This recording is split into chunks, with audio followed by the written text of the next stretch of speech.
ጸጉራችሁ ሁል ጊዜ እየተነቃቀለ አስቸግሯችኋል ወይስ ደግሞ እድገቱ ቆሞ ጭንቀት ውስጥ ናችሁ? ብዙዎቻችን ውድ የሆኑ ቅባቶችን፣ ሻምፖዎችን እና ክሬሞችን ገዝተን ለውጥ ስናጣ ተስፋ እንቆርጣለን። ግን ለምን እንደሆነ ያውቃሉ?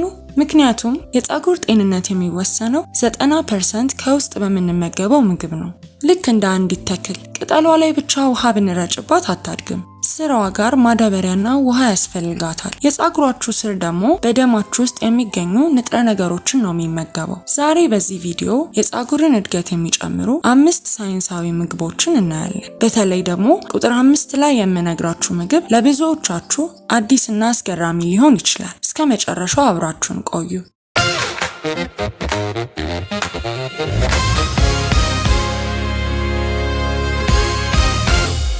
ወደ ዝርዝሩ ከመሄዳችን በፊት ጸጉር እንዴት እንደሚያድግ በትንሹ እንረዳ። ጸጉራችን 80% የሚሆነው ኬራቲን ከተባለ ጠንካራ ፕሮቲን የተሰራ ነው። ሰውነታችን ይህን ፕሮቲን ለመስራት የግድ የተወሰኑ ቫይታሚኖችንና ማዕድናትን ይፈልጋል። አንድ ህንፃ ሲገነባ ጡብ፣ ሲሚንቶ፣ ውሃ እንደሚያስፈልገው ሁሉ ጸጉርም እንዲበቅል ፕሮቲን፣ አይረን እና ኦክሲጅን ያስፈልገዋል። እነዚህ ግብዓቶች ከሌሉ ሰውነታችሁ ለጸጉር እድገት የሚሰጠውን ቅድሚያ ያቆማል። አሁን እነዚህን ግብዓቶች የያዙ 5 ዋና ዋና ምግቦችን እንይ። የመጀመሪያው ምግብ እንቁላል ነው። እንቁላል ለጸጉር እድገት ሱፐር ፉድ ነው ሊባል ይችላል። እንቁላል በውስጡ ባዮቲን ወይም ቫይታሚን 7 ይዟል። ባዮቲን ኬራቲን የተባለውን የጸጉር ፕሮቲን እንዲመረት እንደ ማቀጣጠያ ሆኖ ያገለግላል። ባዮቲን ሲያንስ ጸጉር ይሰባበራል፣ ይነቃቀላል። ከባዮቲን በተጨማሪ ዚንክ እና ሴሌኒየም ስላለው ለራስ ቅል ጤንነት ወሳኝ ነው። አጠቃቀማችንም የሚሆነው በቀን 1 ወይም 2 የተቀቀለ እንቁላል መመገብ በቂ ነው። አንዳንዶች እንቁላልን ከወይራ ዘይት ጋር በመቀላቀል ለ20 ደቂቃ ጸጉራቸውን ይቀቡታል። ይህ ጸጉርን ከውጭም ከውስጥም ይጠቅመዋል። ነገር ግን መመገቡ የበለጠ ውጤት አለው።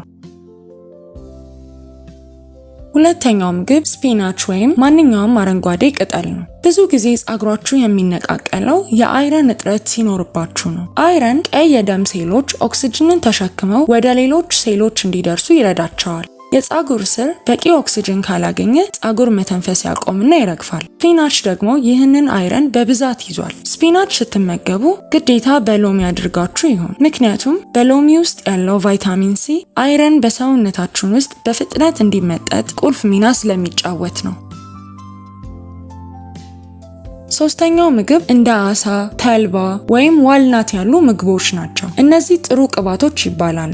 ጸጉራችን የራሱ ወዝ እንዲኖረው ኦሜጋ 3 ያስፈልገዋል። ይህ ንጥረ ነገር በሰውነታችን ውስጥ ስለማይመረት የግድ ከምግብ ማግኘት አለብን። ኦሜጋ 3 የራስ ቅል ቆዳ እንዳይደርቅና እንዳይቆጣ ያደርጋል። የራስ ቅል ጤናማ ካልሆነ ጸጉር ሊበቅል አይችልም። አሳ የማይመገቡ ሰዎች በየቀኑ 1 የሾርባ ማንኪያ የተፈጨ ተልባ በውሃ ወይም በጭማቂ መጠጣት ይችላሉ። አራተኛው ምግብ አቮካዶ ነው። አቮካዶ ለጸጉር ምግብም መድኃኒትም ነው። አቮካዶ በቫይታሚን ኢ የበለጸገ ነው። ቫይታሚን ኢ የራስ ቅልን ከኦክሲዴቲቭ ስትረስ ይከላከላል። ይህም ማለት ጸጉራችን በፀሐይና በአቧራ እንዳይጎዳ ከውስጥ ሆኖ ይከላከላል ማለት ነው። አቮካዶን በመመገብ የደም ዝውውርን ማፋጠን ይቻላል። በተጨማሪም ለጸጉር ማስክነት ሲውል ጸጉርን ያለሰልሳል። የጫፍ መሰነጣጠቅን፣ እኛ በተለምዶ መንታ ጸጉር የምንለውንም ይቀንሳል።